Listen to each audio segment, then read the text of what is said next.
Hi guys, welcome to this first video in a series I'm going to try out called Making of the Shot. I will basically go through the process of how I produce a seascape image, from choosing a location right down to how I edit the image. Okay, so this location is a local spot to me. It's not too far from my home, about a 5-minute drive. I got here at about maybe 4:45 in the morning. I've been here a few times before, so I kind of know the location a little bit. So walking in the dark wasn't too much of a problem for me. But I found this composition fairly quickly because it's only a 5-minute walk from my car. This area has some really jagged rocks and it's quite slippery when it's wet, so I didn't want to travel too far in the dark to get here and start setting up. So I settled on this composition because I knew the sun would be rising at this angle and I'd be directly in front of it, and I liked the way the light was hitting these rocks on the left hand side, this nice golden light. And this is pretty much about as close as I could get to the action, because these rocks, like I said, are very slippery. And just in front of this main rock here, you can see there's some moss, so setting up in front of there was probably a bit too risky even for me. I spent a good 5 minutes just watching the water and watching the waves to see where they would be splashing and how far up the rocks they would be coming relative to where I was standing, just to be safe and sure that I wasn't going to get hit with some nasty surprises like a rogue wave or something like that. There was one occasion where I had to act pretty quickly and lift the tripod up and spin around to prevent my camera and everything else getting soaked.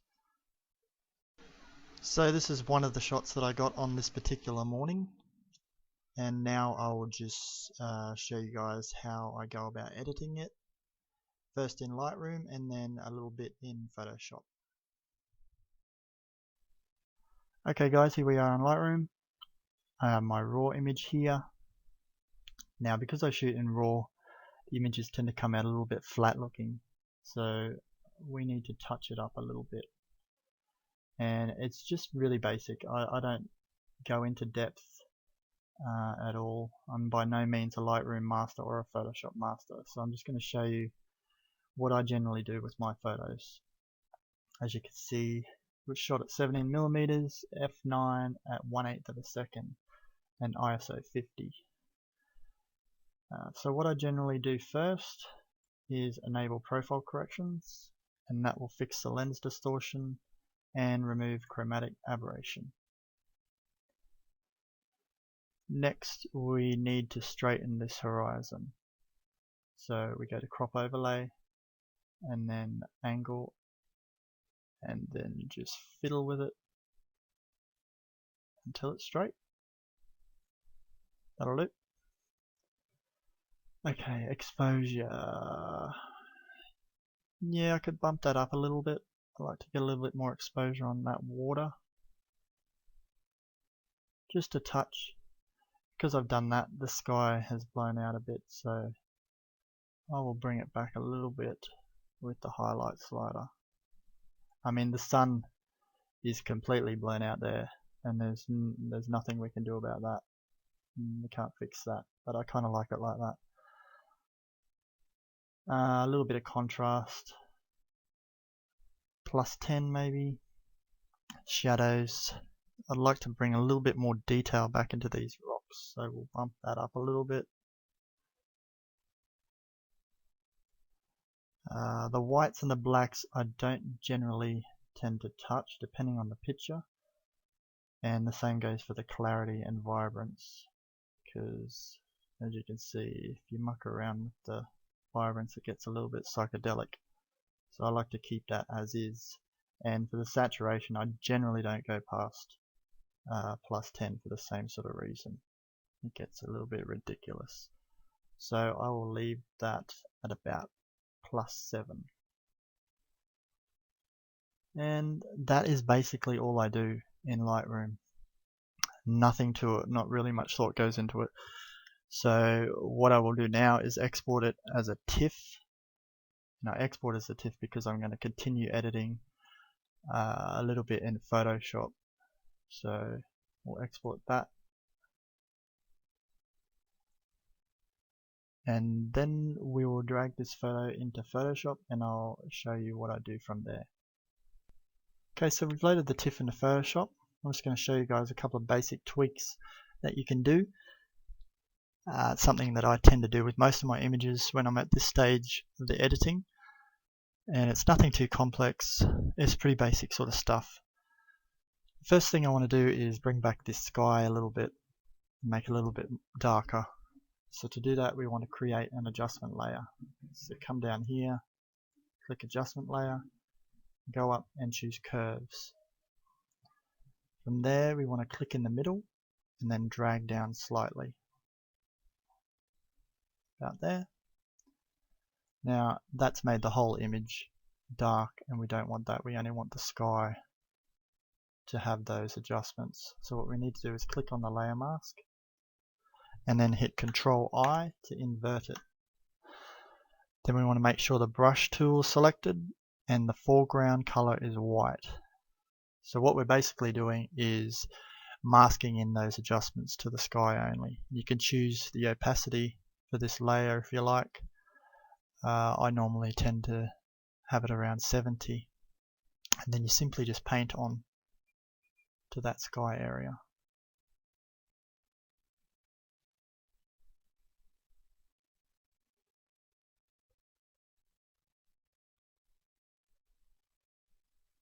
Like so. Once that's done, we want to bring a little bit more detail back into these rocks.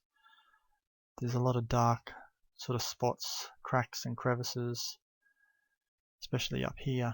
So what we need to do is create a levels adjustment layer. Do the same thing, click on the adjustments layer and go up to levels. And then we want to click on the middle slider and drag it to the left just a little bit. About there. The same thing, click on the layer mask, hit Ctrl-I, make sure the brush is selected and the foreground color is white, and then we want to zoom in and just pick off these dark areas that we want to lighten up a little bit.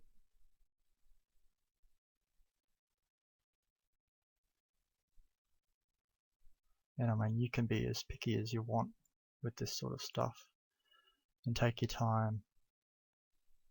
Just rushing it a little bit just to give you guys an idea of how this works.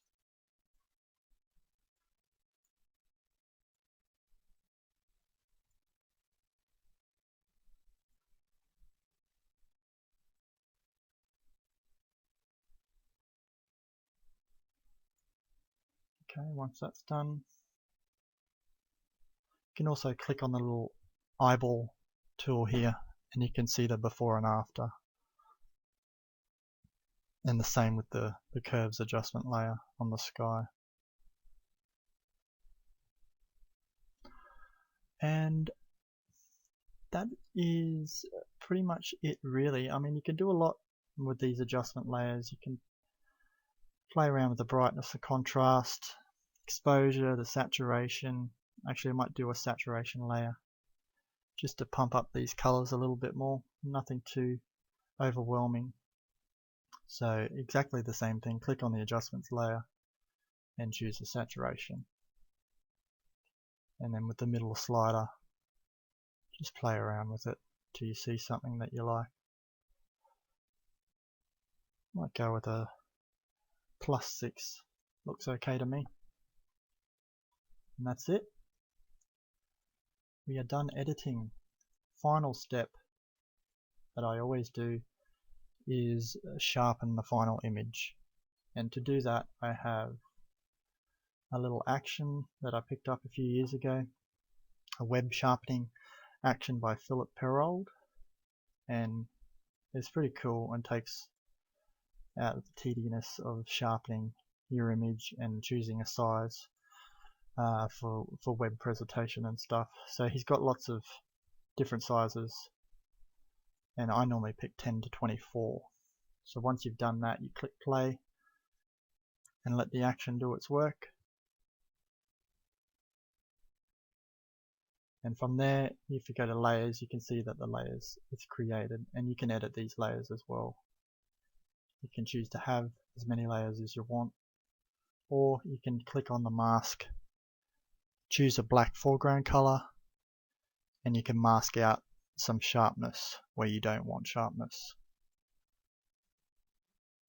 Once that's done, the final step for me is adding my watermark, and I could probably do this a lot more efficiently with an action or something like that, but I'm so used to just sort of typing it in, so that's what I do.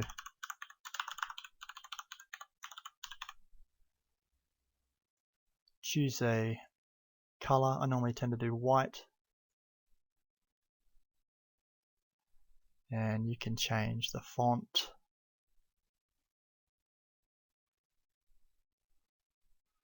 And put it somewhere a little inconspicuous, so it's not sitting smack bang in the middle of the image, because no one wants to see a big watermark right in the center of an image. And you can reduce the opacity of that layer as well.